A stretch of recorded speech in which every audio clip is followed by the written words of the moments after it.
பெரியவர்களே, தாய்மார்களே, சகோதர சகோதரிகளே,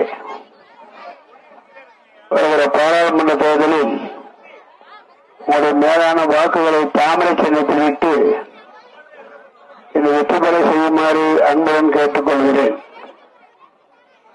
5 ஆண்டுகளுக்கு முன்னால் 2019 தேர்தலில் அதே தொகுதியில் போட்டியிட்டேன்.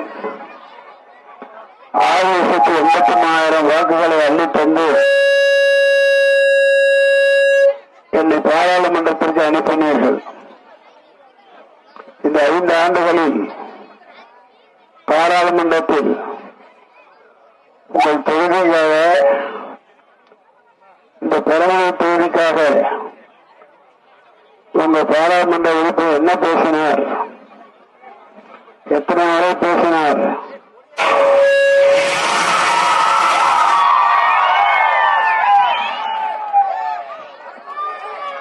எதற்காக பேசினார்? இந்த தொகுதிக்காக எத்தனை முறை எத்தனை அமைச்சர்களை பார்த்தார்? இந்த தொகுதிக்காக எத்தனை முறை பாரத பிரதமரை பார்த்தார் என்பதெல்லாம் உங்களுக்கு பேசி விளக்க வேண்டிய நேரம் பிடிக்கும் என்ற காரணத்தினால் அவையெல்லாம் புத்தகமாக போட்டு உங்கள் வீட்டுக்கு வந்து சேருகிற வகையில் ஏற்பாடு செய்யப்பட்டுள்ளது. பெரும்பாலும் எல்லா ஊர்களுக்கும் வந்திருக்கும் என்று எண்ணுகிறேன்.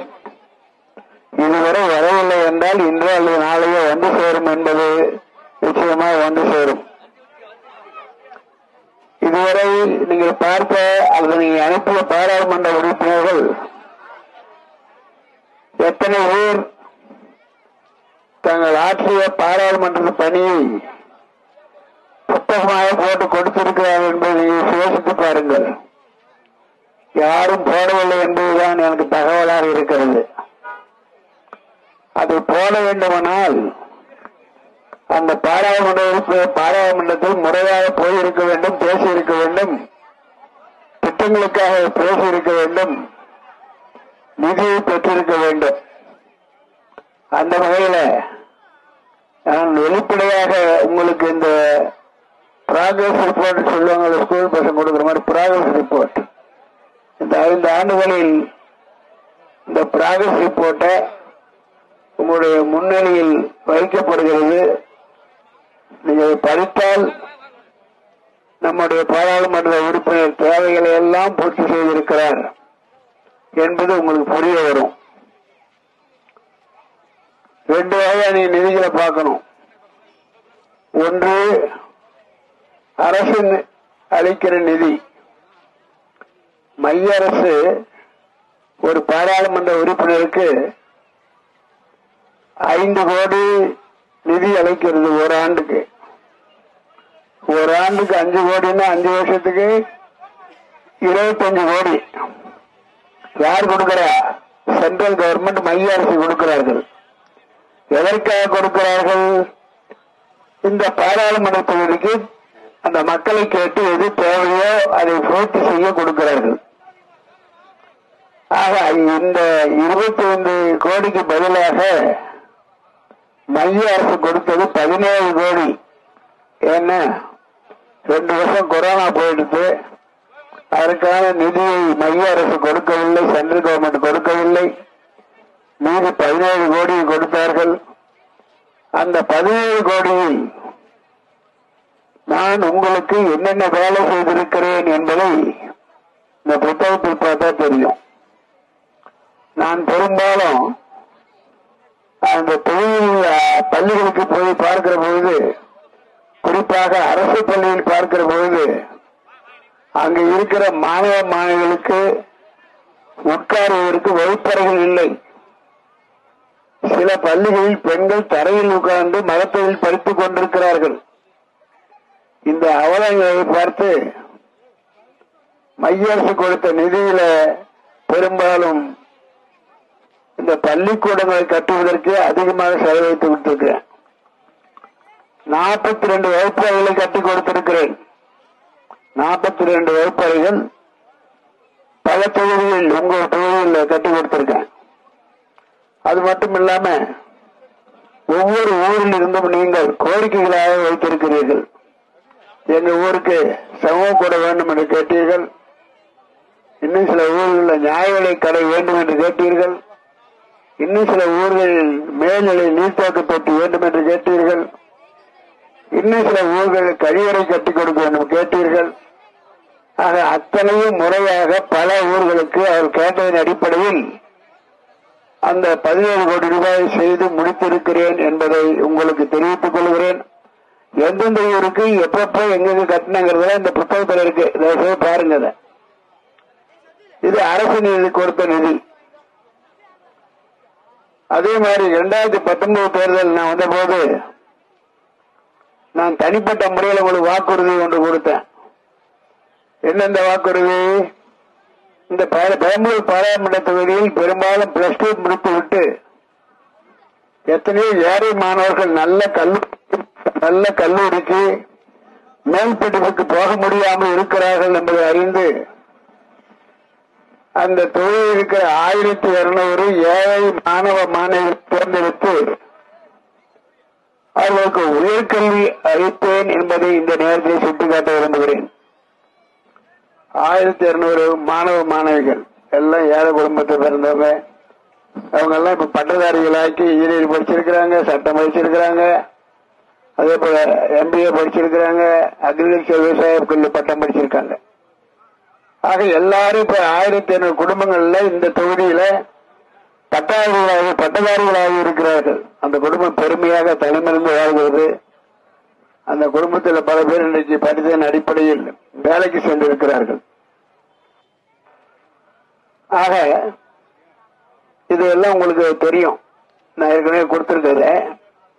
ஆனால் இதை 1500 பேர் படிக்க வைப்பது என்பது அவ்வளவு எளிதல்ல, ஈஸி இல்ல. அதுக்கு எவ்வளவு செலவாகி தெரியுமா? 118 கோடி. எவ்வளவு? 118 கோடி.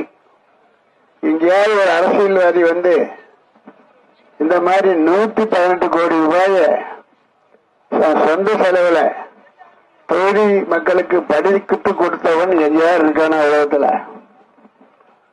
அப்படின்னா என்ன அர்த்தம்? நான் சம்பாதிக்க வந்த அரசியல்வாதி அல்ல. அரசியலுக்கு வந்தவங்க எல்லாம் பெரும்பாலும் என்ன சம்பாதிக்கலாம், எவ்வளவு சம்பாதிக்கலாம், ஆண்டுக்கு எத்தனை கோடி சம்பாதிக்கலாம், இதுதான் அரசியல்வாதியினுடைய பழக்கமாக தமிழ்நாட்டில் இருந்து வந்திருக்கிறது. உங்களுக்கும் தெரியும். அதுக்காக வரல. நாட்டு மக்களுக்கு என்னால் முடிந்ததை உதவ வேண்டும், படிக்க வைக்க வேண்டும் அப்படிங்கிற அடிப்படையில் தான் நான் இதை வந்திருக்கேன்.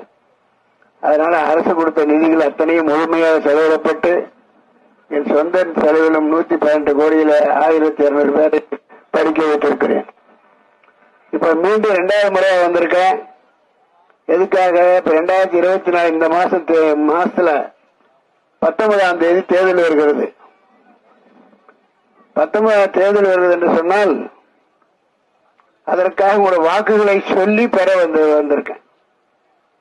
பெரும்பாலும் ஒரு தொகுதியில போட்டியிட்டது மீண்டும் அந்த தொகுதிக்கு வரவே மாட்டாங்க.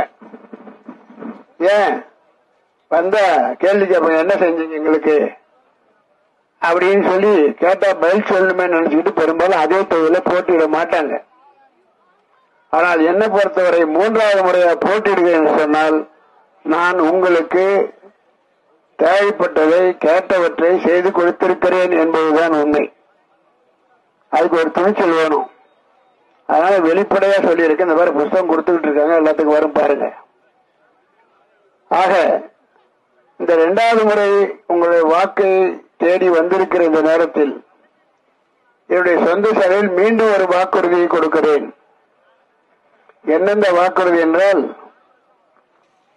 இதே ஏழைப்பட்ட குடும்பங்கள் இருக்கிற 1500 குடும்பங்களை தேர்ந்தெடுத்து, ஏழை குடும்பங்கள் 1500 தேர்ந்தெடுத்து அவர்களுக்கு உயர்தர மருத்துவம் செய்யப்படும். உயர்தர மருத்துவம் என்ன அர்த்தம்? காய்ச்சல் தலைவலி உயர்தர மருத்துவம் இல்லை, அது பக்கத்தை விட்டே பார்த்துக்கலாம், பக்கத்து வெளியே டாக்டர் கிட்ட. உயர்தர மருத்துவம் என்றால் ஹார்ட் ஆபரேஷன், திடீர்னு படுத்திருப்பீங்க, திடீர்னு தெரியாது, நெஞ்சு வலி வரும். கொண்டு போய் ஒரு ஹாஸ்பிட்டல்ல போய் அட்மிட் பண்ணுவீங்க. ஹாஸ்பிட்டல்ல எந்த ஹாஸ்பிட்டலா இருக்கட்டும், எடுத்து விட்டு 4 லட்சம் கொடு, 3 லட்சம் கொடுப்பாங்க. இந்த ஏழை மக்கள் அந்த நேரத்தில் 4 லட்சம் 3 லட்சம் நினைச்சே பார்க்க முடியாது. அப்ப பணம் இல்லைங்கிறதுனால உயிரை வேறு போக முடியுமா? அதையெல்லாம் நினைத்துத்தான் இந்த 1500 குடும்பங்களுக்கு, ஏழை குடும்பங்களை தேர்ந்தெடுத்து அவர்களுக்கு உயர் மருத்துவம் என்றால் ஹார்ட் ஆபரேஷன், அதே போல கிட்னி ஆபரேஷன், இடுப்பு மூட்டு ஆபரேஷன், இதெல்லாம் எல்லாமே 10 லட்சம் ஆகும் ஒரு செலவு. ஆக ஒரு குடும்பத்துக்கு 1500 குடும்பத்துக்கு, ஒரு குடும்பத்துக்கு 10 லட்சம் இன்சூரன்ஸ் பண்ணி, குடும்பத்துக்கு 10 லட்சம் இன்சூரன்ஸ் பண்ணி அதன் மூலமாக உங்களுக்கு உயர்தர மருத்துவம் தரப்படும் என்பதை இந்த நேரத்தில் என்னுடைய 2வது வாக்குறுதியாக தருகிறேன்.